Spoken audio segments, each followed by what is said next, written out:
আমরা একটি ক্রান্তি এবং সংকটের মধ্য দিয়ে যাচ্ছি।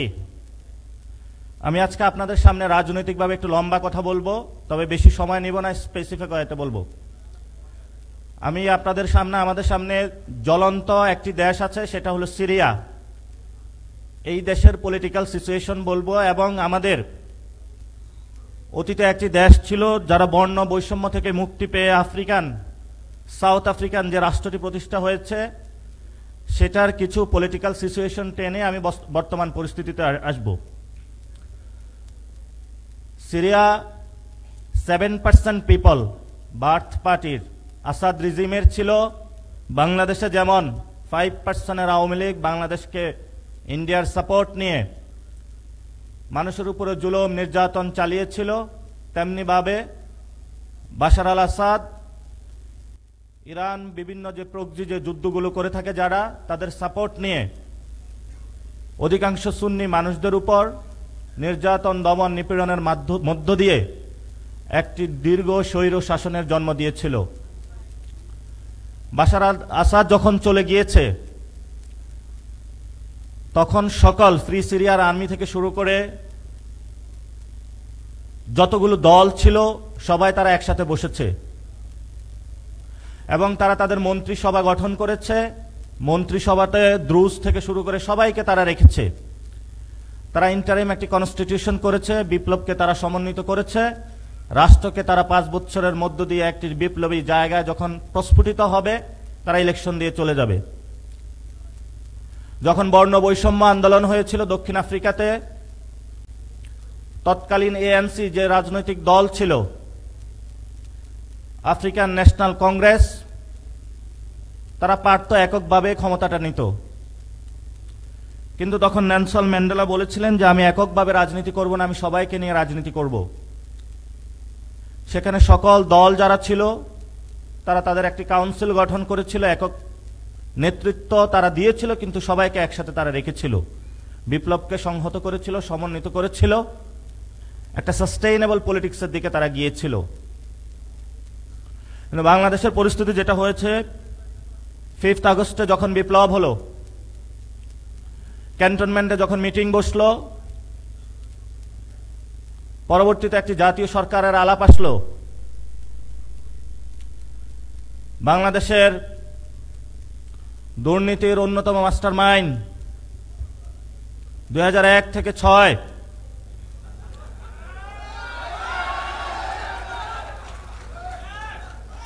তার মাথায় আবার আওয়ামী বুদ্ধিপনা চেপে বসলো। আমরা যদি একটি জাতীয় সরকার গঠন করতে পারতাম, সকল দল যদি অংশগ্রহণ থাকতো, বিপ্লবী একটি সংবিধান বানাতে পারতাম, তাহলে দুর্নীতির যে মাস্টার মাইন্ড তার পাল্লায় বর্তমান দেশ যে পরিস্থিতি আছে এটা পড়তে হতো না। ওই সময়ে বিএনপিও ছিল ক্যান্টনমেন্টে, জামায়াত ইসলামী ছিল।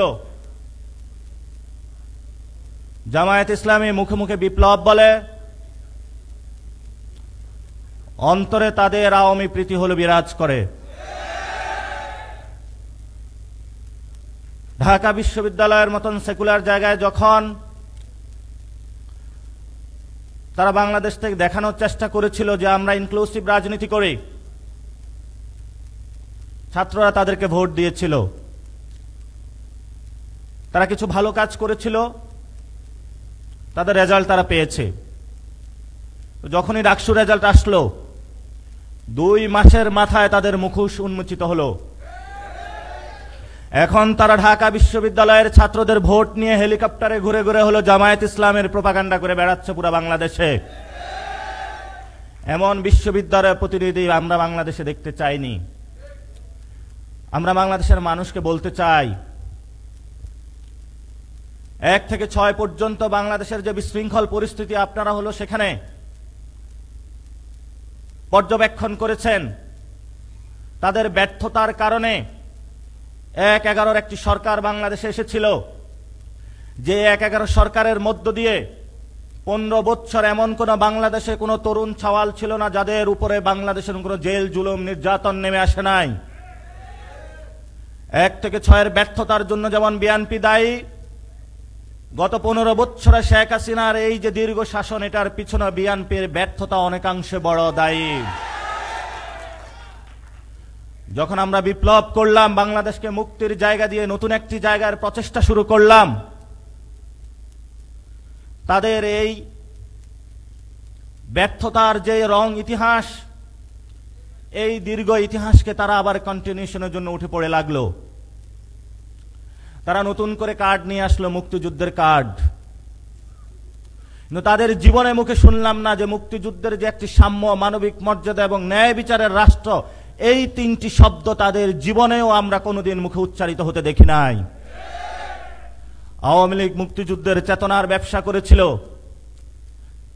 এখন নতুন চেতনার ব্যবসাদার হাজির হয়েছে আমাদের সামনে।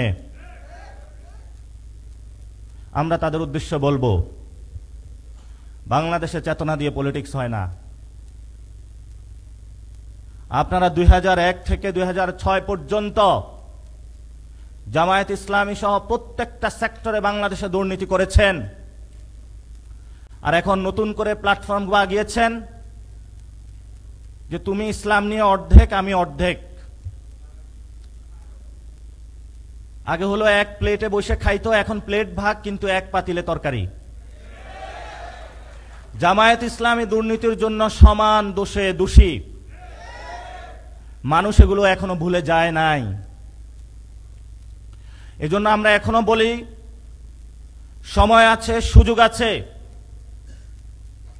একটি সাম্য, মানবিক মর্যাদা এবং ন্যায় বিচারের রাষ্ট্র গঠনের যে মানুষ স্বপ্ন দেখিয়েছে, সেই স্বপ্নে আপনারা আগ্রহী হন, কিন্তু তাদের কথা কানে যায় না। আমরা তাদেরকে বলবো, 300 আসনে গডফাদার দিয়ে শেখ হাসিনা নিস্তার পায়নি, আপনি কিভাবে পাবেন? কোন জায়গায় আপনি স্বপ্ন দেখতে পাচ্ছেন? সেই স্বপ্নটা আমরা একটু বুঝতে চাই। কয়েকদিন আগে তারা বলল যে তারা নাকি বাংলাদেশে নাকি দুর্নীতি হলো রিমুভ করবে বা দুর্নীতি হলো শেষ করবে। বাংলাদেশের ইতিহাসে সবচেয়ে বড় একটি জোকার একটি কথাবার্তা হয়েছে এটি। এই ধরনের জোকারি কথাবার্তা জনগণের সাথে বলবেন না। এক চোর চুরি করে, বলে আমি চুরি বন্ধ করব। শেখ হাসিনা এক চোর ছিল, চুরি করেছিল। এই চোরের সম্পদগুলো রাষ্ট্রীয় কোষাগারে জমা না দিয়ে দিন দুপুরে ডাকাতদের মতো হায়নার উল্লাস করে পুরো বাংলাদেশে 300 গডফাদার দিয়ে তারা মানুষের সম্পদগুলো রাষ্ট্রীয় কোষাগারে জমা না দিয়ে জনগণকে এখন ভোট ব্যাংক কেনার ধান্দায় তারা মানুষকে প্রতারিত করার জন্য প্রচেষ্টা চালাচ্ছে। আমরা বলবো, শেখ হাসিনা যেগুলো চুরি করেছে, এক চোর চুরি করেছে মানুষ থেকে, আরেক চোর গিয়ে তাদের থেকে চুরি করেছে। এটা তো আরো বড় চোর। এই চোরদের থেকে সম্পদ উদ্ধার করে আমাদেরকে রাষ্ট্রীয় কোষাগারে জমা দিতে হবে। আর এই জন্য বাংলাদেশের যুব সমাজ রয়েছে, ছাত্র শক্তি, যুব শক্তি, তাদেরকে কঠিন ভূমিকায় অবতীর্ণ হতে হবে। আপনাদেরকে, আমাদেরকে ভয় দেখানোর প্রচেষ্টা করা হয়। ভয়টা বাংলাদেশ থেকে দেখায় না, লন্ডন থেকে দেখায়।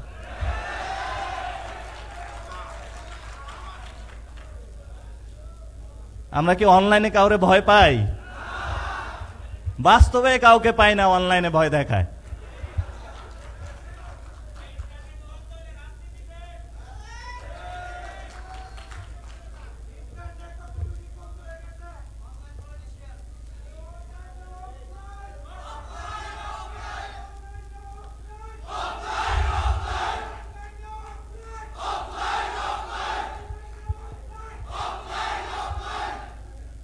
আরেক দল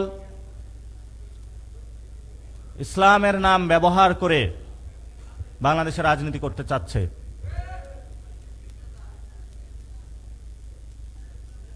আগে ধর্ম ব্যবসায়ীদের দেখতাম এক রূপে, এখন নব্বর ব্যবসায়ীরা অবতীর্ণ হয়েছে মাঠে, এবং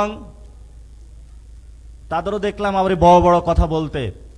তাদের যে প্রার্থী তালিকা অতীতে ঘোষণা হয়েছিল, সাংবাদিক ভাইরা একটু খোঁজ নেবেন, ওই সময় তো জামায়াত ইসলামী নামটাই ছিল না, তাদের প্রার্থী তালিকা দিয়েছিল জাতীয়তাবাদী রাজনীতির আন্ডারে।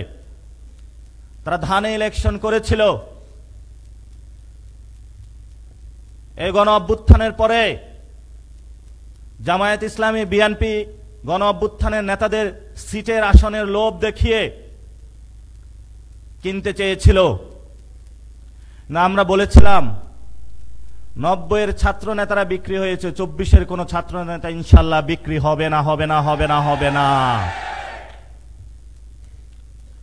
মরে যাবে আত্মমর্যাদার প্রশ্নে আমরা এক বিন্দু ইনশাল্লাহ ছাড় দিব না ইনশাল্লাহ। আমরা মাঠে অনেক রক্ত দিয়েছি, আমরা কোন শহীদের রক্তের সাথে বেইমানি করার জন্য পলিটিক্সে নামি নাই। আমরা কোনো চেতনা ব্যবসা করতে চাই না। আমাদের অনেকে জিজ্ঞাসা করে যে তোমাদের তাহলে আদর্শ কি? তরুণ সমাজ শক্ত রকমের লাল পতাকার দুই একটা সিটের বিনিময়ে যারা বিক্রি হতে চায়, এই ধরনের বামও হতে চায় না। ধর্মকে ব্যবহার করে যারা প্রতিনিয়ত বাংলাদেশকে ধর্মকে বিপন্ন করছে, এই ধরনের ধর্ম ব্যবসায়ী হতে চায় না। ন্যাশনালিস্ট ফোর্স বলে যারা আন্ডারে কভারে ভারতের সাথে আতাত করছে, ইন্ডিয়ার সাথে আতাত করে আওয়ামী লীগের সাথে আতাত করছে, আমরা এই ধরনের ন্যাশনালিস্ট ফোর্স হতে চাই না। তাহলে আমরা কেমন রাজনীতি করতে চাই? আমরা আপনাদের এত আদর্শ বুঝি না। কোথায় আমরা মস্কো যাব, কোথায় লাল পতাকা উড়াবো, কোথায় সাদা পতাকা উড়াবো, কোথায় আমরা সৌদি আরব যাব? আমাদের একটাই দাবি, আমাদের তরুণ সমাজের চাকরি চাই। এটাই আমাদের একমাত্র আদর্শ এই মুহূর্তে বাংলাদেশে। তরুণ সমাজের পেটে খাবার নাই। 300 আসনে গডফাদার দিয়ে আওয়ামী লীগের টাকা দিয়ে কয়টা মানুষ কিনতে পারবেন? কিন্তু বাংলাদেশের 90% মানুষের পেটে এখন খাবার নাই। আমরা আপনাদেরকে বলেছি এই ইলেকশনে ইনশাল্লাহ আমাদের শক্ত লড়াই হবে। আমি আগেও বলেছিলাম 100 সিটের নিচে নেমে আসবে, উল্লাস করেছিল, কিন্তু তাদের এখন পরিস্থিতি নিজেরাই এখন টের পাচ্ছে। আরেকটা নতুন দলের এখন পাখনা গজাইছে জামায়াত ইসলামী। গণ অভ্যুত্থানের করছে যারা শহীদ ফ্যামিলি তারা, আর গণ অভ্যুত্থানের এখন নতুন চেতনার কথা বলে তারা নতুন ধর্ম ব্যবসা করে জনগণকে বিভ্রান্ত করার চেষ্টা চালাচ্ছে জামায়াত ইসলামী। জামায়াত ইসলামের এইসব বন্ডামি বন্ধ করতে হবে। যদি রাজনীতি করতে চান সোজা পথে আসুন। খুব মিষ্টি মিষ্টি কথা বলে, মিষ্টি কথার আসলে আড়ালে কি আছে সেটা তো আল্লাহ জানে। তবে আমরা দেখেছিলাম তাদেরকে অতীতে যখন ছিল, সুখকর ব্যবস্থায় আমরা তাদেরকে পাইনি। পাকিস্তানও এই ধরনের জামায়াত ইসলামের একটি পাখা গজাইয়েছিল, একটি আসনে তারা পায়নি। আমাদের সামনে কঠিন লড়াই আছে। এই লড়াইটা আমাদের লড়তে হবে, আমাদের দূর সাগরে পাড়ি দিতে হবে, মনোবল শক্তিশালী রাখতে হবে। আমরা যেভাবে অতীতে রেখেছিলাম ভবিষ্যতে রাখব। গত 1 বছরে আমাদের পকেটে কোনো টাকা নাই। বাসা থেকে বের হওয়ার সময় ফ্যামিলি জিজ্ঞেস করে যে আর কত টাকা দিব তোকে? আরে বিপ্লবের স্বপ্নে যে রঙিন হয়েছে, পৃথিবীর কোনো কিছুই তাকে ক্রয় করতে পারবে না ইনশাআল্লাহ। এই যে আমাদের যে প্রতীক, ডিসপ্লেতে একটা প্রতীকটা দেখাবেন, এখানে আপনারা দেখতে পাচ্ছেন, এটা হলো আমাদের লোগো। এখানে শাপলাটা আছে, এই শাপলা আমরা পরিবর্তন করব না। অনেকে বলা হয়ে থাকে এটা তো স্টেট সিম্বলে আছে। আমরা যেদিন ক্ষমতায় যাব তখন বাংলাদেশের মানুষের সামনে এটাই তুলে ধরব, এই হলো আমাদের লোগো। রাষ্ট্র ক্ষমতায় যাওয়া পর্যন্ত আমাদের এই নিরন্তর লড়াই আমরা চালিয়ে যাব। আমরা নির্বাচন কমিশনে গিয়েছিলাম, আমাদেরকে বৈষম্যমূলক আচরণ করা হয়েছে। আমরা সেখানে অবরোধ দিতে পারতাম, ঘেরাও করতে পারতাম, কিন্তু আমরা ধৈর্য ধারণ করতেছি। আমরা গণতান্ত্রিক পন্থায় যাওয়ার চেষ্টা করছি। পরিশেষে আমরা শাপলাকলিতে সবাই একীভূত হয়েছি, কিন্তু এই তরুণ সমাজ আপনাদের দায়িত্ব এই ইলেকশনে, আগামী রাজনীতিতে এই শাপলাকলিকে ফুটাতে হবে আমাদের ইনশাআল্লাহ। রাষ্ট্রপতি, প্রধানমন্ত্রী ভবন, পার্লামেন্ট থেকে শুরু করে জাতীয় পর্যায়ে যত জায়গা রয়েছে, আগামীর বাংলাদেশে গণ অভ্যুত্থানের সৈনিকরা ধাপিয়ে বেড়াবে ইনশাআল্লাহ। আপনারা যখন জিয়াউর রহমান রাজনীতিতে এসেছিলেন, উনি রাষ্ট্রীয় যন্ত্র ব্যবহার করে বিএনপি নামক দলটা প্রতিষ্ঠা করেছিলেন। তাদের জীবনের একটা সুযোগ দিয়েছিলেন বেগম জিয়া, পথে প্রান্তরে ঘুরে সেই সুযোগটা কাজে লাগাতে পারে নাই দুর্নীতির মাস্টারমাইন্ড। আজও পর্যন্ত তারা একটি দলের স্ট্রাকচার গড়ে তুলতে পারে নাই।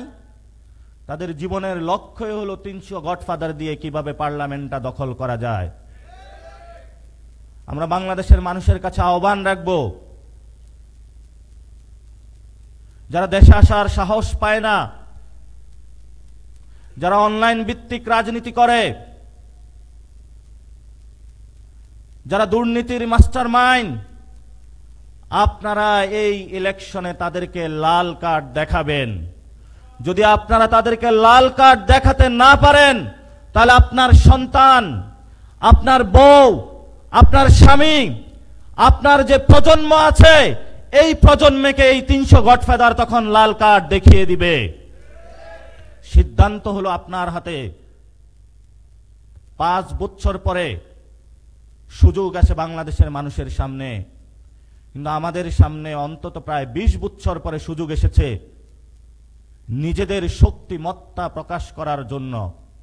সারা বাংলাদেশের মানুষকে আহ্বান জানাবো, যারা বিপ্লবের অগ্নিপন্থায় পরীক্ষিত, বিপ্লবকে যারা নেতৃত্ব দিয়েছে, আপনারা তাদের পক্ষে থাকবেন। এখন অনেক সংসদ সদস্য দেখি বড় বড় কথা বলে, যারা ছোট্ট একটা কুঠুরিতে ছিল, যাদেরকে আমরা মুক্ত করে দিয়েছি, মুক্ত করে বলে তুমি কেডা এখন। আমরা তাদেরকে বলতে চাই, আগে ছিলেন তো জেলে, শেখ হাসিনা নিয়েছিলেন জেলে। যদি জনগণের সামনে আপনারা জনগণের সাথে আবার নতুনভাবে প্রতারণার চেষ্টা করেন, তাহলে জেলেও যাওয়ার আর সুযোগ পাবেন না। যদি জেলে যাওয়ার সুযোগ না পান, দুইটা পন্থা আছে, একটা হলো কবর, আরেকটা হলো বিদেশ। বিদেশ আপনারা পরীক্ষা করে অলরেডি নিয়েছেন, বাকি থাকে কবর। সেই কবরের মধ্যে আপনাদেরকে যেতে হবে ইনশাআল্লাহ। আমরা কাউকে কোনো কথা বলি নাই এই পর্যন্ত, আওয়ামী লীগকে আমরা কোনো কিছু বলি না। আমরা বিচারের জন্য অপেক্ষা করতেছি। বিএনপির যারা চাঁদাবাজি করেছে, সন্ত্রাস করেছে, দুর্নীতি করেছে, আমরা বলবো বিচারের কাঠগড়ায় তাদেরকে দাঁড় করাতে হবে। আমরা যদি সরকারে আসি, ১ টাকাও হলো জনগণের পকেট থেকে তারা দুর্নীতি করে, জনগণের পকেট থেকে সন্ত্রাসী করে চাঁদাবাজির মাধ্যমে নিয়েছে, আমরা তাদেরকে বিচারের আওতায় না আপনাদের পকেটের টাকা ইনশাআল্লাহ আমরা ভবিষ্যতে ফেরত দেব। ব্যবসায়ীর ভাইরা হতাশ হবেন না। রাতের বেলা যদি কল আসে লন্ডন থেকে, মোবাইলটা উল্টিয়ে রেখে দিবেন, শান্তির একটি ঘুম দিবেন। আজকে ১ কোটি চান্দা দিয়েছেন, কালকে রাতে ফোন দিয়ে ২ কোটি চান্দা চাবে। চান্দা দিতে দিতে জীবন চলে যাবে, কিন্তু তাদের থেকে আপনাদের মুক্তি পাওয়া সম্ভব নয়। মুক্তি দিতে পারে একমাত্র বাংলাদেশের এই যে তরুণ সমাজ, যারা আপনাদের রাতে ফোন দিয়ে চাঁদা চায় না, বরং আপনাদেরকে বলে আপনার কারখানা যদি বন্ধ থাকে আমি গিয়ে আপনার কারখানায় কাজ করে দিব, তবু আপনার ফ্যাক্টরিটা বন্ধ করবেন না। কথা অনেক হয়েছে, আমাদের ইনশাআল্লাহ একটি জোট হয়েছে, আমাদের একটা পলিটিক্যাল অ্যালায়েন্স হয়েছে। এই পলিটিক্যাল অ্যালায়েন্সের মধ্য দিয়ে আমরা একটা রাজনৈতিক বার্তা দিতে চাচ্ছি যে বাংলাদেশে যারা মুক্তিযুদ্ধের কার্ড খেলে রাজনীতি করছে, যারা ধর্মীয় কার্ড খেলে রাজনীতি করছে, আমরা তাদেরকে স্পষ্ট বার্তায় বলেছি বাংলাদেশে আগামী রাজনীতি চলবে সংস্কারের রাজনীতি। আর সংস্কারের জোট নিয়ে আমরা আগ্রহী হয়েছি। আমরা গঠন করেছি, অনেক দলের সাথে আমাদের কথাবার্তা চলমান আছে। সংস্কৃতির ঘরটা এখন ছোট আছে, কিন্তু লড়াই চালালে বাংলাদেশের মানুষ মুখিয়ে আছে, এই ঘরটা এত বড় হবে যে মুক্তিযুদ্ধের যারা কাঠ খেলে আর ধর্মীয় কাঠ খেলে তাদের ঘরগুলো উড়ে যাবে ইনশাআল্লাহ। আপনারা প্রস্তুত থাকবেন। আমাদের অতি দ্রুত এক দুই দিনের মধ্যেই প্রার্থী তালিকা আসবে। শক্ত লড়াই হবে সাপলাকলির পক্ষে। পুরো বাংলাদেশের মানুষ অপেক্ষা করছে। যারা মাঠে যাবে আপনারা তাদেরকে বরণ করে নেবেন। আমরা কোনো দুর্নীতিবাজ চাঁদাবাজদেরকে প্রার্থী তালিকায় রাখি নাই। আপনারা আপনাদের যে সন্তানগুলো রয়েছে, যারা আপনাদের কাছে ফিরে যাবে নতুন বাংলাদেশের স্বপ্ন নিয়ে, হাসি মুখে তাদেরকে বরণ করে নিয়ে এলাকার মানুষের কাছে পরিচয় করে দিয়ে নতুন একটি ব্যালট রেভলিউশন আপনাদের মাধ্যমে আমরা মনে করি, আশা করি বাংলাদেশে ঘটবে। সেই প্রত্যাশা রেখেই যুবশক্তির হাতে দায়িত্ব অর্পণ করে আমি আমার কথা শেষ করছি। ধন্যবাদ। আসসালামু আলাইকুম।